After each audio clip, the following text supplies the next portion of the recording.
Concerns are growing for Queensland's building industry, which is seeing a record number of businesses collapse. It's estimated 4 builders or trade contractors are going bust each week, and more than 20,000 full-time jobs have been cut in the past 2 years. The downturn's flowing on to the state's timber industry, which has also shed thousands of workers. Maria Hatzakis reports. We're in dire straits. We're hoping there'll be a change. This is unprecedented territory for us in terms of demand. The feeling in the industry is we're a basket case, and at this point in time we don't see a way of getting out of it.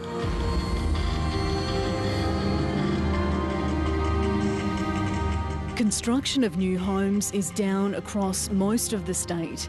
It's dropped about 40% in the past 2 years.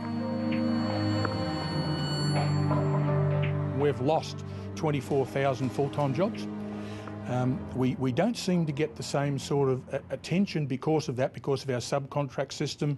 So people goes in 10s and 12s and 20s.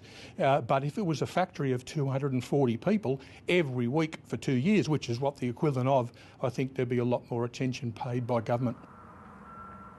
A lack of consumer confidence has been blamed for the plummeting rate of construction. Spooked by the global financial crisis, along with fears over interest rate rises and job security, many Queenslanders aren't investing. It's become too much for many builders to bear. The Building Services Authority, which is our regulatory arm for our industry in Queensland, has had record liquidations and company collapses. 4 or 5 a week is happening at the moment, and regrettably that'll continue until the market changes.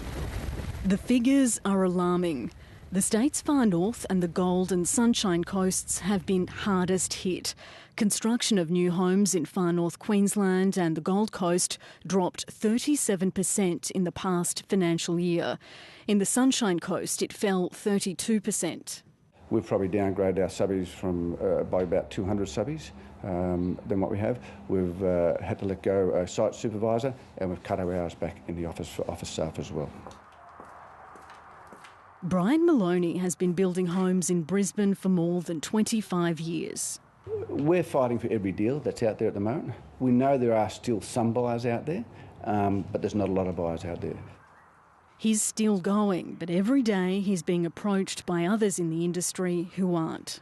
If we don't get half a dozen calls a week from tradies and suppliers, there's something wrong. But lots and lots of calls, lots of people looking for work, lots of people are undercutting others just to try and get the work in.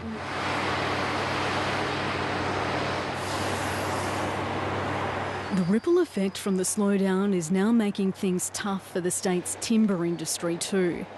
We're very concerned. We're concerned about the fact that there is a significant investment, probably $2.5 billion invested in timber processing in Queensland, probably as much as that again in growing trees in Queensland.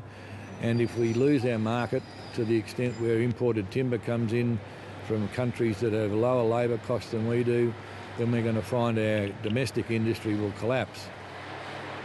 Timber Queensland represents most of the state's producers. The group says about 70% of timber used in Queensland goes into home building, and with construction down, the industry is suffering. We've certainly shed a number of jobs in the industry. I would anticipate about 10% of the industry jobs have been shed, and there are probably more to come if this slowdown continues. The group's chief executive officer has been attending a national forestry conference in Canberra. He says the developing trend is worrying and the high Australian dollar isn't helping. It's a double whammy for us. Not only is domestic demand low, but the opportunity to sell product offshore in the export market is denied us because of the high dollar, and the same high dollar is allowing imports to come into Queensland much cheaper than they normally would, and that's causing us significant concern as well. In August, the state government introduced a $10,000 grant for new homes and units to boost housing construction. To be fair to the government, the federal government, the BER program for the commercial sector, the state government with its $10,000 home building boost, I think they've contributed to try and make a difference, but it's just not enough in isolation. There are predictions of a turnaround by 2014. Builders are hoping they can hang on until then. Builders are going to keep struggling to get work, and if they don't get work, they'll continue to go bust. Unless the industry picks up, the demand for timber picks up, then there is likely to be more job losses and perhaps more businesses go broke.